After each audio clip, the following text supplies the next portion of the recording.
भाषण कौशल speaking skill. भाष्यते इति भाषा वाक् रूपम भाव प्रकटनम भाषणम। भाष्यते इति भाषा ମାନବର ଭାବକୁ ଅଭିବ୍ୟକ୍ତ କରିବା ଭାଷା ହିଁ ପ୍ରଧାନ ମାଧ୍ୟମ। ଏହାକୁ ବାଲ୍ୟକାଳରୁ ଅଭ୍ୟସ୍ତ କରିବା ଫଳରେ ମୌଖିକ ରୂପ ପରିମାର୍ଜିତ ହୁଏ। ଏଣୁ ପ୍ରାଥମିକ ସ୍ତରରୁ ଛାତ୍ରମାନଙ୍କୁ ଭାଷଣ ବିଷୟରେ ଅଭ୍ୟସ୍ତ କରିବା ସର୍ବାଦୌ ବାଞ୍ଛନୀୟ।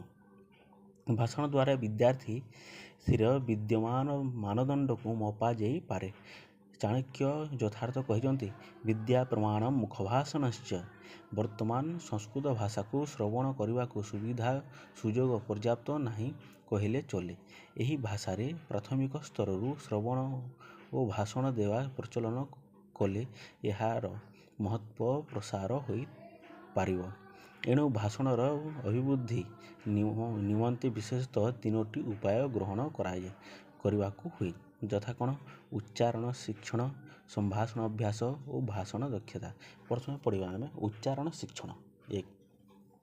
ହ୍ରସ୍ୱ ଦୀର୍ଘ ଓ ପ୍ଲୁତ ଭେଦରେ ଭାଷଣ ପ୍ରଦାନ କଲେ ଭାବବ୍ୟକ୍ତି ପ୍ରକ୍ରିୟା ଉନ୍ନତ ହୁଏ। କୌଣସି ପଦ ବା ବାକ୍ୟ ଉଚ୍ଚାରଣ କରିବା ସମୟରେ ଶରୀରସ୍ଥ ବର୍ଣ୍ଣଗୁଡ଼ିକର ପ୍ରୟତ୍ନ, ଉଚ୍ଚାରଣ ସ୍ଥାନ, ପ୍ରକ୍ରିୟା ବିଷୟରେ ସମ୍ୟକ୍ ଜ୍ଞାନ ହେବା ଉଚିତ।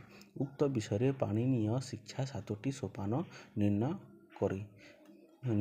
କରାଯାଇଛି, ଯଥା ଆତ୍ମବୁଦ୍ଧ୍ୟାସମେତ୍ୟର୍ଥାନ୍ ମନୋୟୁକ୍ତେ ବିବକ୍ଷୟା ମନଃ କାୟାଗ୍ନିମାହନ୍ତି ସ ପ୍ରେରୟତି ମାରୁତମ୍ ମାରୁତସ୍ତୁ ରସିଚରାಂ ମନ୍ଦଂ जनयति स्परं सौजीर्णां मूर्धनभिहितो वक्त्रमापद्य मारुतः वरुणाज्जनयते तेषां विभागः पञ्चधा स्मरतः कालतः स्थानात् प्रयत्नानुप्रदानतः।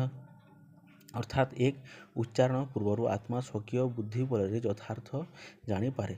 2. ଅର୍ଥଜ୍ଞାନ ହେବା ପରେ ପ୍ରକାଶ କରିବାକୁ ମନ ପ୍ରେରଣ କରେ। 3. ତାପରେ ମନ କାୟାଗ୍ନି ନାଭିର ଉପରି ଭାଗସ୍ଥିତକୁ ପ୍ରେରଣ କରେ।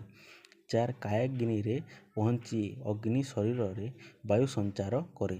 5. ବାୟୁ ହୃଦୟରେ ବିଚାରଣ କରି ସ୍ୱତଃ ଧ୍ୱନିକୁ ଉତ୍ପନ୍ନ କରେ। 6.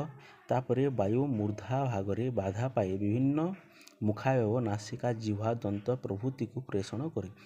7. ବିଶେଷ ମୁଖରୁ ବାୟୁର ନିଷ୍କ୍ରମଣ ହେବା ସମୟରେ ବର୍ଣ୍ଣଗୁଡ଼ିକ ବାଣୀ ରୂପ ନେଇ ମୁଖ୍ୟତଃ ପ୍ରକାଶିତ ହୋଇଥାନ୍ତି। ୟୁନିଟ୍ 1